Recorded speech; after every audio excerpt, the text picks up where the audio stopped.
Hello friends, this is Wellness Comrade wanting to share few of my observations and knowledge.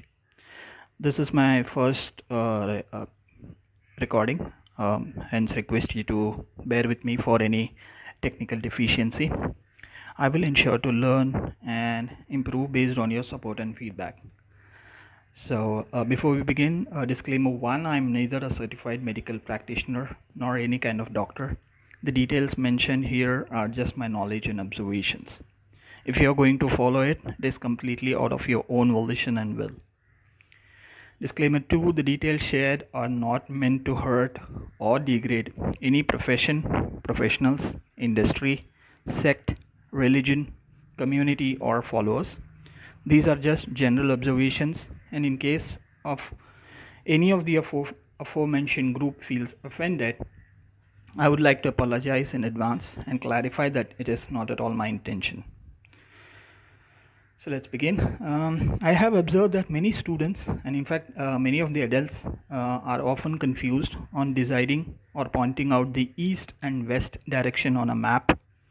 The easiest way to remember or locate it is that whenever you are facing north, east is on your eating hand side or right hand side, assuming you are a right-handed person. West falls on your waist hand side or left hand side. West and waist are similar sounding, hence I have referred it accordingly. Let me repeat it, let me clarify it. East is on the eating hand side and west is on the waist hand side. Nowadays, with Google Maps and smartphones, this knowledge may not seem much necessary. But suppose, God forbid, you end up in a situation where you have to refer to a manual map. This will ensure that you do not wait to see either a sunrise or sunset to know better. Now, some of you may ask on the Indian map, why is the state West Bengal, which is on the eastern side of the map, named as West Bengal? If this question does arise, please ask it in comments, or if you already know the answer, please comment it as well. Now let's get to another topic. We all know that human is a mammal, and like all mammals, we are meant to breastfeed for a certain period after birth, and then we are weaned off. But humans are the only species of mammals who tend to consume milk from other mammals.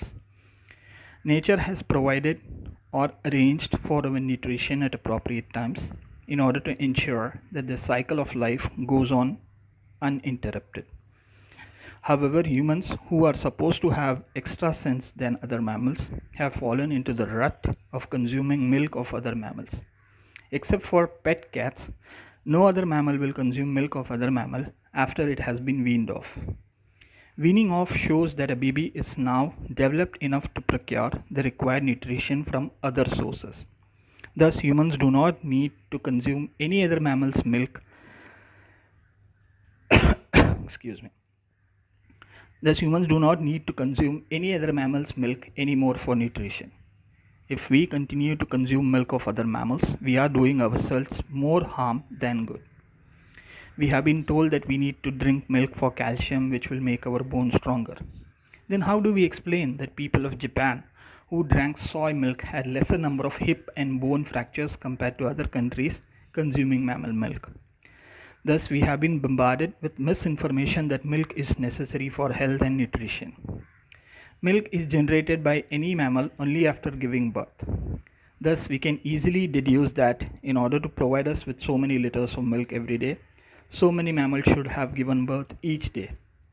Also, if so many liters of milk is extracted from mammals for our consumption, what will be left for the calves or the kids that are born for those mammals?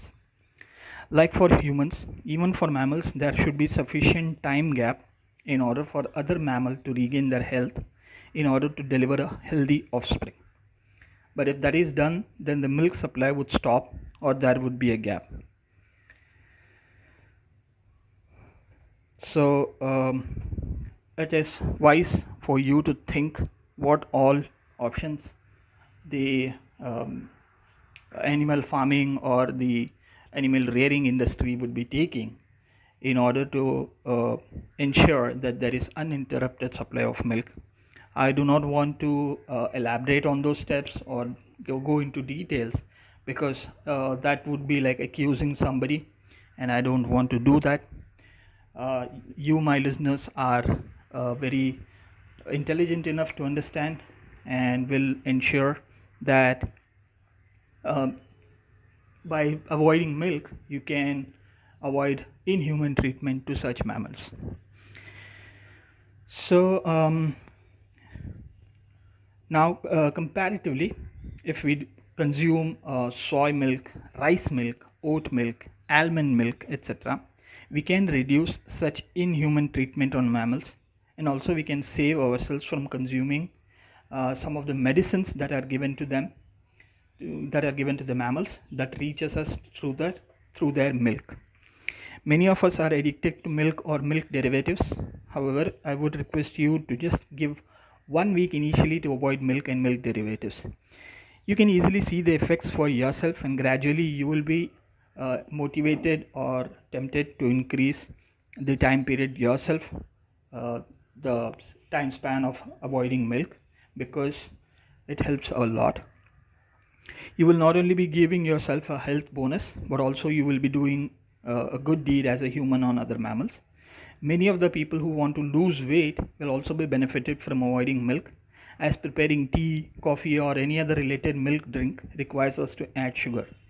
If we try to add any other healthy alternative sweetener like jaggery, the milk goes bad and leaves the drink unfit for consumption. However, if we prepare the black tea or black coffee, we can avoid milk and also add jaggery as sweetener, which will ensure that you have numerous health benefits. I myself personally found it very easy to give up milk when I attempted it, even though I had been consuming milk and milk products for a larger period or a majority of my life. Also, the misconception that from soy milk is bad for men can be cleared by watching various documentaries like Forks Over Knives, The Game Changers, etc. This particular lifestyle of avoiding animals as food and animal derivatives or animal products is known as veganism. We get introduced to various food alternatives which we do not even know exist once we adopt veganism. These are neither very costly nor very hard to adapt to. I will share my knowledge and observations about weight loss, health benefits, etc. of veganism based on your comments and feedback. Thank you for your time. I sincerely hope that my knowledge and observations add value to you and your life, as I am a firm believer that whatever you give, you get it back in life. So if I am able to give you value, my life would automatically be enriched. Thank you.